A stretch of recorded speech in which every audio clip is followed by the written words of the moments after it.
Hello traders, welcome to Dhan Telugu. నేను మీ శశికుమార్. మీరు స్టాక్ మార్కెట్లో ఇన్వెస్ట్ చేస్తున్నట్లయితే మీ మ్యూచువల్ ఫండ్ ఇన్వెస్ట్మెంట్స్ చేసేటప్పుడు ఈ సేఫ్టీ టిప్స్ తీసుకుంటున్నారా లేదా ఒక్కసారి వెరిఫై చేసుకోండి.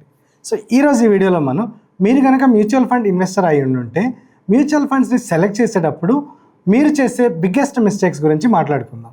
సో వీడియోలోకి వెళ్ళే ముందు లైక్ అండ్ సబ్స్క్రైబ్ చేయడం మాత్రం మర్చిపోకండి. మీరు మ్యూచువల్ ఫండ్స్ ఇన్వెస్ట్మెంట్స్ చేస్తున్నప్పుడు ఫస్ట్ మీరు ఐడెంటిఫై చేయాల్సింది మీ ఇన్వెస్ట్మెంట్ గోల్ టైప్ ఏంటి అని. సో మీరు లాంగ్ టర్మ్ కోసం ఇన్వెస్ట్ చేస్తున్నారా, షార్ట్ టర్మ్ కోసం ఇన్వెస్ట్ చేస్తున్నారా, ఏదైనా స్టాక్స్కి హెడ్జ్గా మీరు మ్యూచువల్ ఫండ్స్ని ఇన్వెస్ట్ చేస్తున్నారా, దాన్ని మీరు ప్రాపర్గా డిసైడ్ అవ్వాల్సి ఉంటుంది. సో ఎప్పుడైతే మనం ఇన్వెస్ట్మెంట్ గోల్ని ప్రాపర్గా ఐడెంటిఫై చేస్తామో అప్పుడు దానికి సంబంధించిన రిస్క్ని మనం ఎంతవరకు తీసుకోగలము, దాని యొక్క రివార్డ్ని ఎంతవరకు మనం ఉంచాలి అన్న ఐడియా మనకు ఉండడం వల్ల మన ఇన్వెస్ట్మెంట్స్ అనేవి సేఫ్గా ఉండే అవకాశం ఉంటుంది. సో నెక్స్ట్ మీరు ఐడెంటిఫై చేయవలసింది పాస్ట్ కన్సిస్టెన్సీ. సో పాస్ట్లో ఆ మ్యూచువల్ ఫండ్ ఎంత రిటర్న్ ఇచ్చింది అండ్ దానికి సంబంధించి జనరల్గా మన ట్రేడర్స్ చేసేది సిఏజిఆర్ చూసి ఒక 25% రిటర్న్ ఉంది అంటే దానిలో డైరెక్ట్గా ఇన్వెస్ట్మెంట్స్ అనేవి ప్లాన్ చేస్తారు. బట్ యాక్చువల్గా మనం ఐడెంటిఫై చేయవలసింది పాస్ట్లో అది ఎంత కన్సిస్టెంట్గా రిటర్న్స్ ఇచ్చింది ఇయర్ ఓవర్ ఇయర్ అని చూసుకోవాల్సి ఉంటుంది. సో ఇక్కడ ధన్ యాప్లో నుంచి మనం మ్యూచువల్ ఫండ్ సెక్షన్లోకి లాగిన్ అయినప్పుడు మనకి ఇక్కడ మల్టిపుల్ మ్యూచువల్ ఫండ్స్ అనేవి కనిపించడం జరుగుతుంది.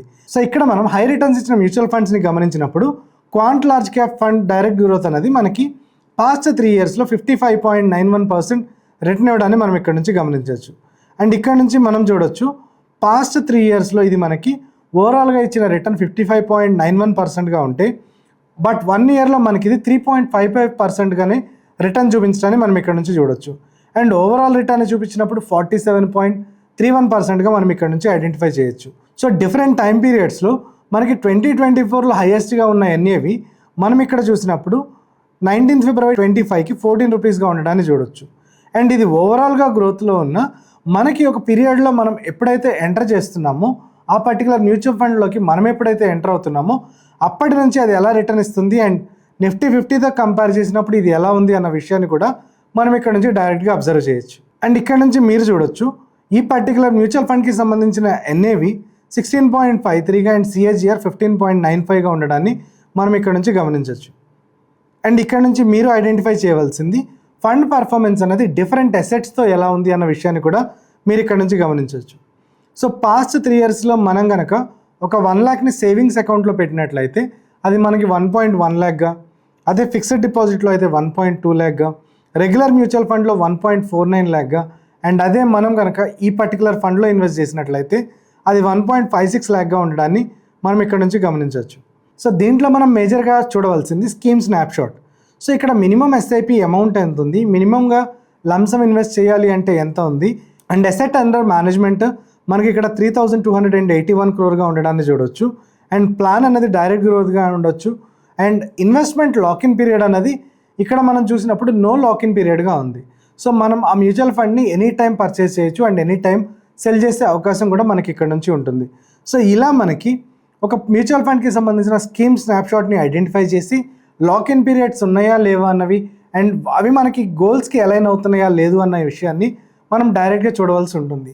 అండ్ సిఏజిఆర్ ఒక నంబర్గా కాకుండా మనం కన్సిస్టెన్సీని మేనేజ్ చేయడానికి యాన్యువల్ రిటర్న్స్ కూడా ఎంత ఉన్నాయి అని ఐడెంటిఫై చేసి ఒక లీనియర్ ఎప్పుడైతే మనం గ్రాఫ్ని చూస్తామో ఈ కన్సిస్టెన్సీలో అప్పుడు మనం ఆ స్టాక్స్ని పిక్ చేయడం, ఆ మ్యూచువల్ ఫండ్స్ని పిక్ చేయడం అన్నది మనకి యూస్ఫుల్గా ఉండే అవకాశం ఉంటుంది. అండ్ ఇక్కడ మనం ఐడెంటిఫై చేయవలసిన next parameter risk level. So ఒక మ్యూచువల్ ఫండ్ ఇన్వెస్టర్గా మీరున్నప్పుడు రిస్క్ లెవెల్ అన్నది చాలా కీన్గా అబ్జర్వ్ చేయవలసి ఉంటుంది.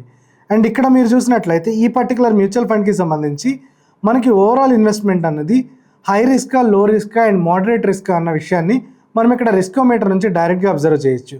అండ్ ఈ రిస్కోమీటర్లో మనం ఐడెంటిఫై చేసినప్పుడు వెరీ హై రిస్క్గా ఉండడానికి కూడా మనం ఇక్కడ నుంచి గమనించవచ్చు. సో మీ మ్యూచువల్ ఫండ్ ఇన్వెస్ట్మెంట్కి సంబంధించి మీ రిస్క్ అనాలిసిస్ ఎంతవరకు మీరు తీసుకోగలుగుతున్నారు అండ్ విత్ ఇన్ మీ రిస్క్ స్కోప్ అది ఉందా లేదా అండ్ మీ గోల్స్కి అది అలైన్ అవుతుందా లేదా అని వెరిఫై చేసుకోవడం ద్వారా మీరు ఇక్కడ నుంచి ఒక మంచి అవుట్పుట్ తీసుకునే అవకాశం ఉంటుంది. అండ్ ఈ మ్యూచువల్ ఫండ్కి సంబంధించి మనం ఐడెంటిఫై చేయవలసిన ఇంకొక పారామీటర్ ఎక్స్పెన్స్ రేషియో. మీరు ధన్ యాప్లో స్కీమ్ స్నాప్షాట్ అన్న సెక్షన్ నుంచి ఈ పర్టికులర్ ఎక్స్పెన్స్ రేషియోని డైరెక్ట్గా ఐడెంటిఫై చేయొచ్చు. ఎక్స్పెన్స్ రేషియో అనేది మనకి ఇక్కడ 0.49%గా ఉండడాన్ని చూడొచ్చు. 0.49% ఉంది. జస్ట్ 0.49%ని మనం ఎందుకు ఐడెంటిఫై చేయాలి అన్న విషయాన్ని మనం గమనించినప్పుడు ఒక మ్యూచువల్ ఫండ్ ఇన్వెస్ట్మెంట్లో లాంగ్ టర్మ్లో మనం ఎప్పుడైతే దీన్ని ఐడెంటిఫై చేస్తామో ఆ ఎక్స్పెన్స్ రేషియోని ప్రాపర్గా అనలైజ్ చేయడం ద్వారా 0.49% ఈ రోజుకి తక్కువ అయి ఉండొచ్చు. బట్ ఓవరాల్గా కాంపౌండ్ రిటర్న్లో చూసినప్పుడు ఇది వెరీ ల్యాక్స్ అండ్ క్రోర్స్లో ఇది మనకి ఉండే అవకాశం కూడా ఉంటుంది when your investment size is that big. So mutual funds investments చేసేటప్పుడు ప్రతి ఒక్కళ్ళు తప్పనిసరిగా ఈ ఎక్స్పెన్స్ రేషియోకి సంబంధించిన ఐడియాని కలిగి ఉండడం ద్వారా మ్యూచువల్ ఫండ్ ఇన్వెస్ట్మెంట్స్ అనేవి సేఫ్ అండ్ సెక్యూర్గా ఉండే అవకాశం ఉంటుంది. సో ఈ మ్యూచువల్ ఫండ్ ఇన్వెస్ట్మెంట్స్లో మీ ఇన్వెస్ట్మెంట్స్ని క్యారీ చేయడానికి మీరు చూడవలసింది fund managers. So different fund managers ఎలా ఉన్నారు అన్న విషయాన్ని మీరు ఇక్కడ నుంచి చూడవలసి ఉంటుంది. అండ్ ఇక్కడ నుంచి ఈ particular quant large cap fund direct గ్రోత్లో మీరు అబ్జర్వ్ చేసినప్పుడు డిఫరెంట్ ఫండ్ మేనేజర్స్ ఎవరున్నారు అన్నది డైరెక్ట్గా దాని యాప్లో మీరు తెలుసుకోవచ్చు.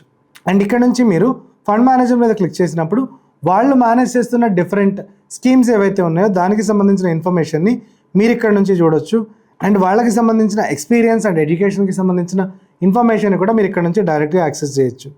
అండ్ వాళ్ళకి సంబంధించి డిఫరెంట్ స్కీమ్స్లో ఆల్రెడీ ఏమైనా చేస్తున్నారా అండ్ ఒకవేళ చేస్తూ ఉంటే వాళ్ళ ఎక్స్పీరియన్స్ ఎంత ఉంది అన్న విషయాన్ని మనం ఇక్కడ నుంచి డైరెక్ట్గా చూస్ చేసుకునే ఆప్షన్ మనకి దన్ యాప్ నుంచి డైరెక్ట్గా ఉంటుంది.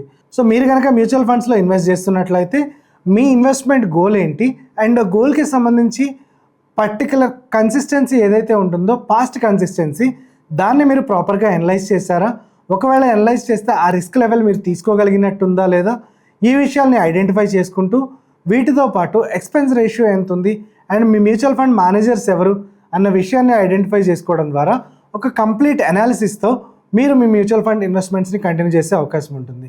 సో దీనికి సంబంధించిన ఇన్ఫర్మేషన్ మొత్తం మీ ధన్ యాప్లో మ్యూచువల్ ఫండ్ సెక్షన్ నుంచి డైరెక్ట్గా యాక్సెస్ చేసే ఆప్షన్ మీకు ధన్ ప్రొవైడ్ చేస్తుంది. సో దానిలో మీ మ్యూచువల్ ఫండ్స్కి సంబంధించి మీకు ఎటువంటి డౌట్స్ ఆర్ ఫీడ్బ్యాక్ ఉన్నా కమెంట్ సెక్షన్లో తెలియచేయండి. మీరు కనుక ధన్లో అకౌంట్ ఓపెన్ చేద్దాం అనుకుంటే డిస్క్రిప్షన్లో ఉన్న లింక్ నుంచి డైరెక్ట్గా యాక్సెస్ చేయొచ్చు. మరో వీడియోతో మనం మళ్ళీ కలుద్దాం. నేను మీ Shashikumar and happy trading from Dhan. Investments in the securities market are subject to market risk. Read all the related documents carefully before investing.